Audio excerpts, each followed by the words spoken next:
There are 7 warning signs that you are about to be fired from your job, and most people miss every single one of them until it is too late. In the next few minutes, I am going to show you exactly what those signs look like so that you are never surprised again. One report on this found that only 1 in 3 laid-off workers clearly saw it coming, and 1 in 5 were completely blindsided. I have coached thousands of leaders and employees through 20 years of high-pressure workplace situations, and the pattern before termination is almost always the same. You might think a solid performance review protects you. It does not. Companies let go of well-reviewed people every single day, and the real signs show up somewhere else entirely, somewhere most people unconsciously ignore. Most of what you're about to hear here, it's not secret information and has been sitting here the whole time, sitting right in front of people that are too busy hoping that things would work out to actually see it clearly. This is not a criticism. This is just human nature. We protect ourselves from bad news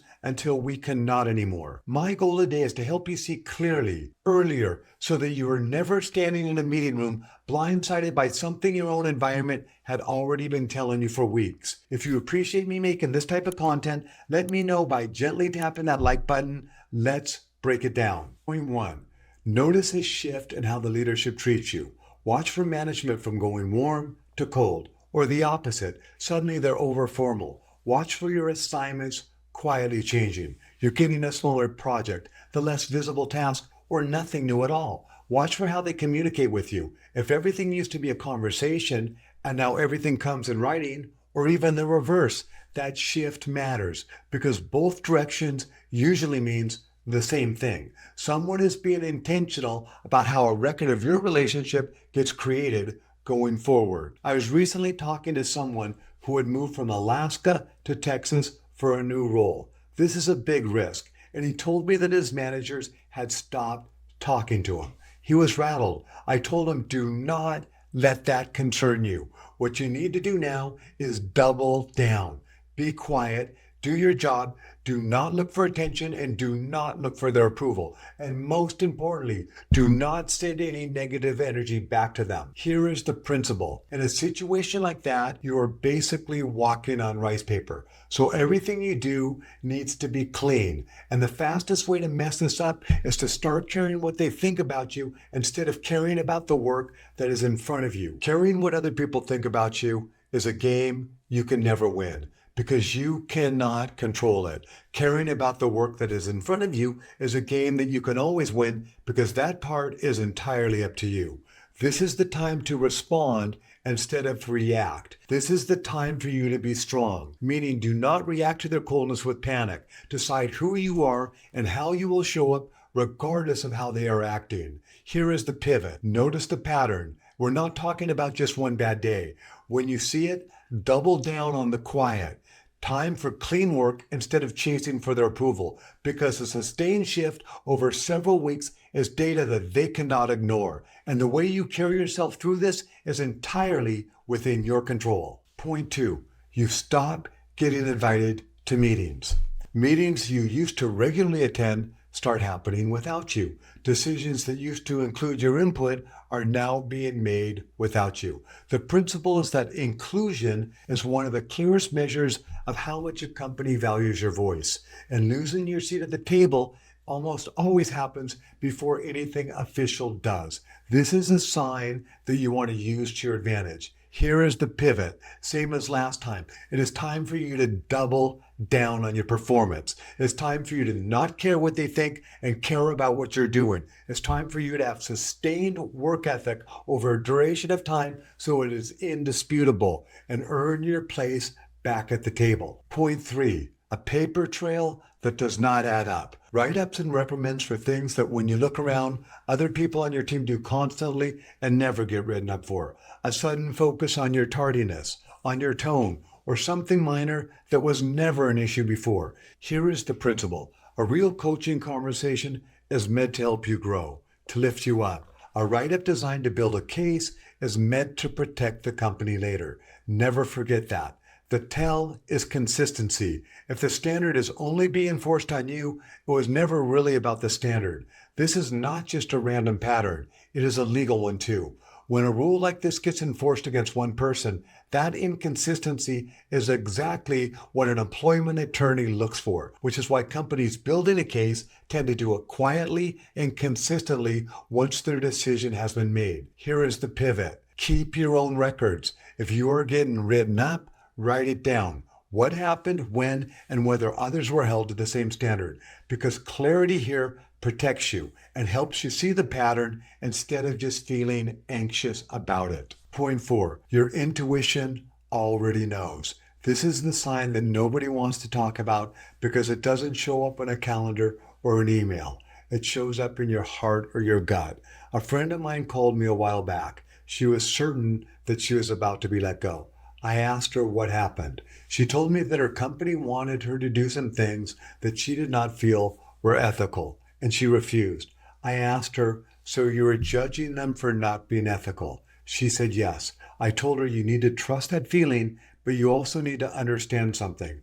They can pick up on that judgment vibe. A day later, she came back to me and she said, you were right. I'd felt this coming for a while and they let me go today. Here is the principle. Every thought that you carry causes an effect. They create a vibration, and the people around you pick up on that vibration whether you say a word or not. If you spend your days judging your coworkers or resenting your boss, that energy leaks into your tone, into your posture, and into your presence. And they feel it before anything is said out loud. Your brain will try and talk you out of this. It will rationalize it. It will minimize it, and it will soothe you so you do not believe it and so that you do not have to sit in the discomfort of what your intuition is telling you what you feel. Your intuition already knows, and it is almost always right. There is real science behind this. Your nervous system is constantly reading the room through tone, through posture, through micro expressions on the face, long before your conscious mind catches up and puts words to it. This is not superstition. This is your body doing its job. Researchers using brain scans have found that the face flash in front of you for 1/10 of a second is enough for your brain to judge whether that person can be trusted. And you judge their intentions in under 1/4 of a second, faster than you could consciously think it through. I have had clients describe this exact feeling, a heaviness walking through the door, a coldness they feel in the meeting that they could not explain. And months later, they told me that they wished they would have trusted their intuition because it was right. Here is the pivot. Stop arguing with your gut, with your heart, with your intuition, and start listening to them because it is almost always ahead of the paperwork. Point 5, you stop getting long-term assignments, new projects, especially ones with a future attached to them. They start going to someone else. You start getting the short-term task, the maintenance work, things that do not require trust in you 6 months down the road. The principle is that people invest in the futures they believe in. And when the leadership stops investing in yours, that itself is information. Here is the pivot. Look honestly at your project list and ask yourself whether anything on it assumes that you will still be here in the next quarter. Point 6, a performance review that suddenly turns south. Your history has been solid, and then out of nowhere, your story about you changes. Small issues get blown out of proportion, or the feedback shows up that does not match anything that you actually did.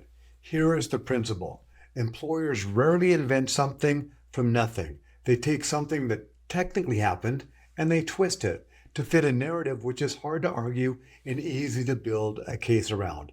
With consciousness comes capabilities. And one of those capabilities is noticing when a story about you is being written for a purpose other than your growth. This is exactly where staying emotionally regulated matters most. The natural reaction to an unfair review is to get defensive or spiral. And either one of those clouds your ability to see what is happening clearly. Take a breath, get your heart rate steady, and read the review again from a place of clarity instead of panic. Here is the pivot. Ask directly, in writing if you can, what specific behavior needs to change and by when, because a real growth conversation will have a clear answer and a fabricated one usually will not. Point 7, they put you on a plan you can't actually win. This is the performance improvement plan, PIP. In my experience, the goals inside it are often vague, subjective, or nearly impossible to hit in the time given. improve collaboration, increase visibility, boost engagement, with no real definition of success, no clear numbers to hit, nothing specific to know for certain you succeeded. Here is the principle. A plan built to help you succeed has specific, measurable steps. A plan built to document your exit has vague ones on purpose. Because vague goals are impossible to fully satisfy, it's easy to say you failed to meet. Some workplace data puts performance improvement plan survival rates as low as 10 to 25%, meaning for most people, the plan is less about helping them succeed and more about documenting their exit.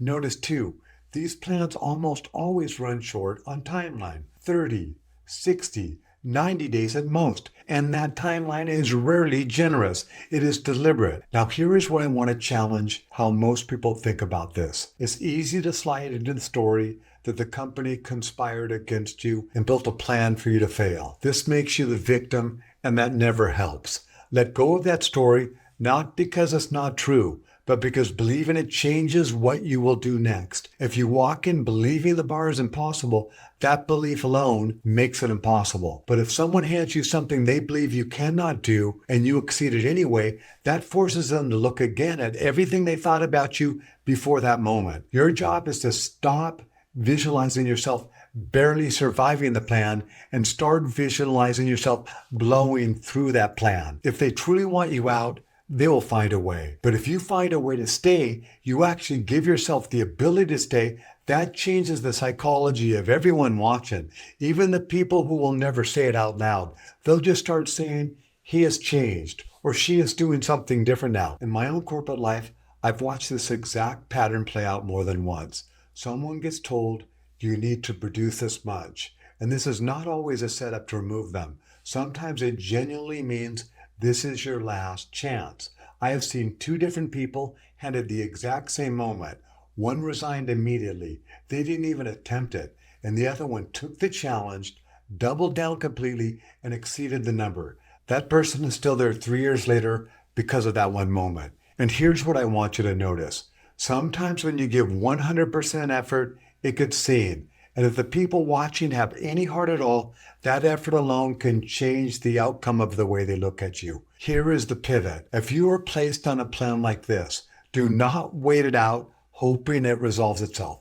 Treat it as a clear signal to update your resume, find your proof of work, reach out to your network, and actively look for what comes next. All the while you're there, double down. Put in more effort than you ever have in your entire life. Keep that job as long as you can. There's no guarantee that you'll get another one. Your action step for today is this.